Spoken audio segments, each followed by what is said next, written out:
Assalamu alaikum. Dear Imam Omar, I hope this finds you well. So you remember the position I was trying to get last year? The one my uncle decided to give to someone else because he was more qualified. Well, turns out the guy was awful, and the position is once again vacant.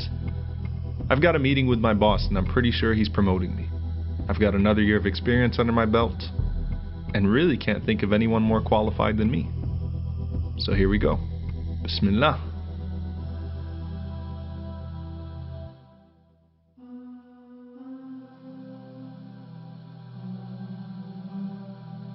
Apparently my boss didn't think so. He presented to me my new team lead, Nat, who was the most annoying coworker I'd ever had in my life.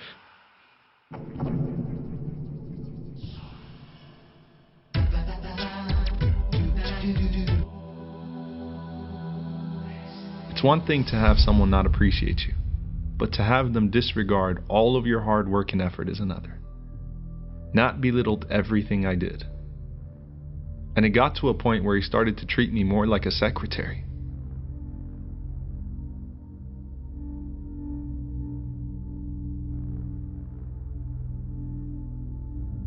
And apparently, I even stunk at that.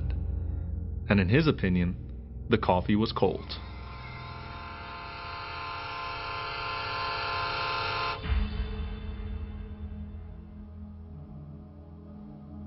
I thought you said it was cold. I actually heated it up anyway and let it go.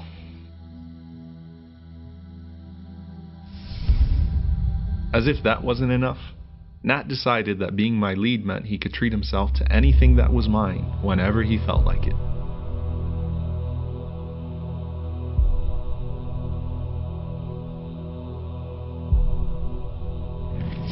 So I blew up on him and let him know not to touch my stuff, and thought I'd give him a taste of his own medicine by disrespecting his belongings.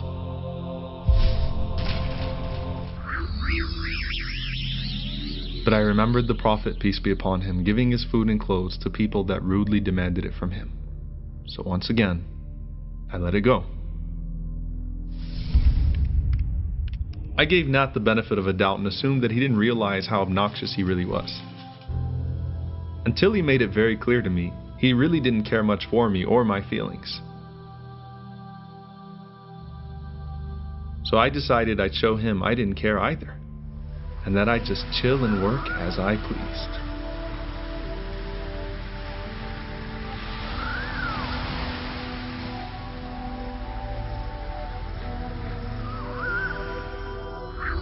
But then I let it go, remembering how the Prophet, peace be upon him, dealt with those who tried to provoke him.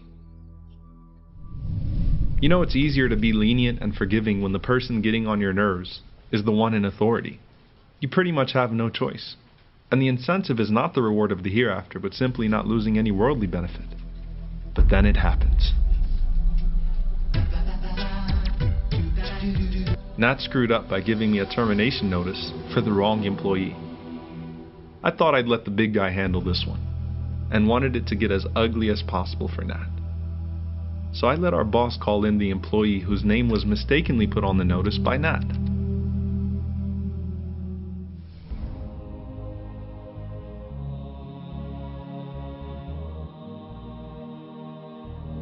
So Eric walks in having no idea why he was called, probably thinking he was getting a bonus.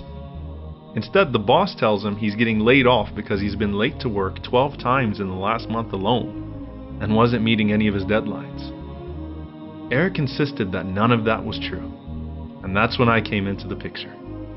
Like the natural investigator I was, I proceeded to point out to my boss how Nat incompetently put the wrong Eric on the termination notice and put us all in this super awkward situation.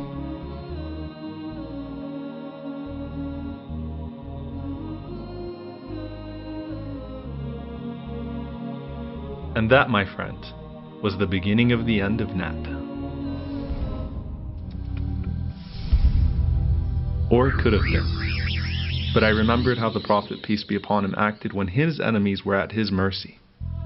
And if the Prophet, peace be upon him, could forgive the people that tried to kill him, surely I could forgive Nat.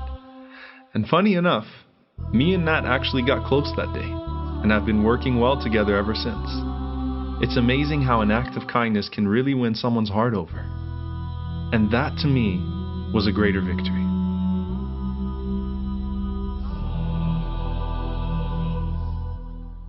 One of the beautiful descriptions of the Prophet, peace be upon him, is that the more you increased in foolishness towards him or in anger towards him, the more gentle and kind he became. In essence, the more bad character you showed him, the more good character he would respond to you with.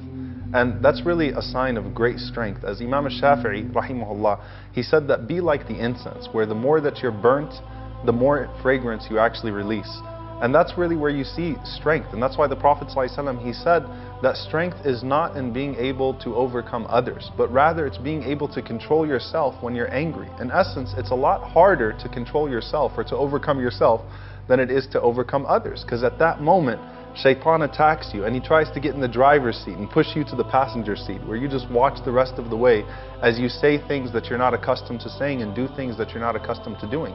But if you're able to stay in the driver's seat and not let anyone under your skin, not let anyone in your head, not let anyone in your heart, not let anyone ruin your life, not even let them ruin your day, then you are showing great strength and you're practicing one of the most beloved qualities to Allah, which is forbearance. And Ibn al-Qayyim rahimahullah, he said something very powerful and profound. He said that when your enemy shoots arrows at you and he misses you, not only have you escaped his harm, but you've also caused him to waste his arrows.